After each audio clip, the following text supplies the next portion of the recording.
Donc, au bout d'un moment, à force de vouloir créer du sens par l'éthique, ça donne une cacophonie éthique. Ce qui fait que les gens, les cadres d'entreprise, devant cette cacophonie, ne comprennent plus rien. Et donc, on arrive au paradoxe absolu à trop vouloir créer du sens, on en détruit.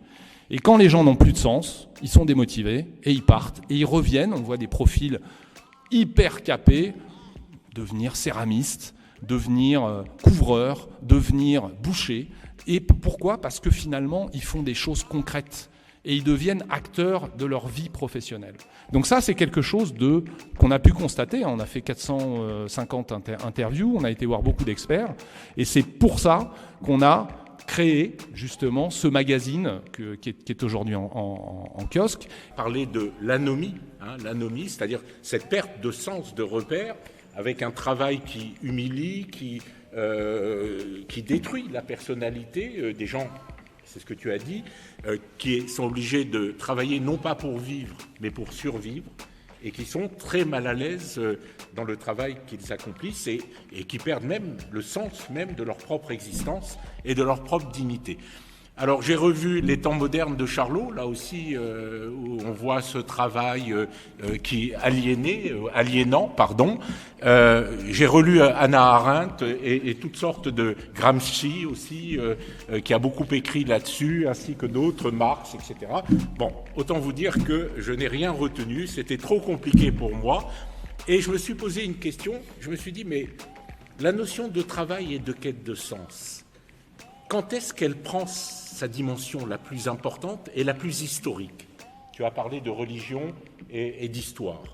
Est-ce qu'il y a un moment dans l'histoire de l'humanité et d'un peuple où la notion de travail et de sens et de quête de sens prend sa dimension la plus pleine, la plus primordiale ? Je pense que l'utilité ne suffit pas. Et effectivement, si je prends mon propre exemple, donc je suis médecin généraliste de formation, mais à un moment, ça ne me rendait pas heureuse du tout, alors même que c'est une très belle médecine, voilà, qui permet de sauver bien des vies. Et donc moi, j'ai trouvé mon bonheur, en fait, en rêvant d'autre chose. Donc c'est là que je rebondis à nouveau sur cette part de rêve qui est très importante et qui donne du sens. Et donc moi, mon rêve, c'était, mais si j'arrivais à comprendre vraiment ces fichues cellules qui mettent le bazar bien souvent, pour arriver à avoir une approche qui me complaît, moi, plus de la médecine. Donc pas être dans l'intervention comme la médecine conventionnelle, qui est quelque chose de très beau, mais qui ne me satisfaisait pas, mais d'être dans quelque chose de plus préventif et plus fonctionnel. Ce qui va guider, ce qui va primer, c'est finalement l'équilibre du mental, l'équilibre émotionnel, et que finalement, j'allais dire, c'est peut-être un peu caricatural, mais si ça va là-haut, tout va. Notre monde change sur plein d'aspects, et notamment sur le monde économique. Et ce que je trouve un peu effarant, c'est l'absence de connaissance aussi globale de ce qui se joue en fait dans les entreprises. Les entreprises, c'est énormément de choses, c'est notre quotidien, et on connaît mal en fait, que ce soit les étudiants, que ce soit les professionnels aussi, et il s'y joue plein de choses hyper transformantes en ce moment, et moi ça m'intéressait vraiment de les raconter et les documenter. Voilà, donc c'est ce qu'on fait aujourd'hui dans l'entreprise, et là j'en suis hyper contente parce que je sens que c'est, et du coup la citation que t'avais Michel, ça m'intéressait parce que je sens aujourd'hui que j'ai créé l'entreprise que j'avais dans le ventre en fait. Non mais vraiment, je ressens ça aujourd'hui, et ça a été difficile parce que moi ce que j'ai trouvé hyper complexe, c'est quelle boussole interne on se met. C'est-à-dire, en fait, que ce soit l'entrepreneuriat, il n'y a pas de fierté particulière à être entrepreneur, c'est un métier parmi 1000 autres, mais simplement, je trouve, c'est qu'est-ce qui motive, en fait. Et donc, moi, je sais que je me suis appuyée sur la liberté, et ça a été hyper important pour moi pour trouver ce cap. Et très vite, il y a une prise de conscience. Et Agathe l'a dit, en fait, très vite, cette volonté de pas passer à côté de ma vie. En fait, se dire que oui, c'est un événement qui est terrible. Oui, j'ai perdu une jambe. Oui, je ne serai jamais pompier professionnel. Mais à un moment donné, j'avais encore plein de choses à faire.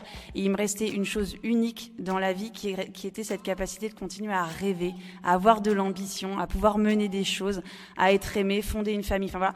Et finalement, contrairement à ce qu'on m'imposait de faire à l'époque, plutôt que de voir ce que j'avais perdu, j'ai décidé de m'orienter, me concentrer sur tout ce que je pouvais encore faire.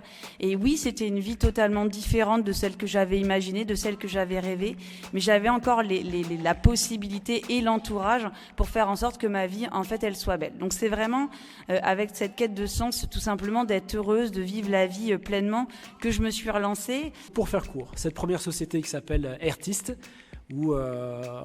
qui permettait de télécharger de la musique d'artistes indépendants, de maisons de disques.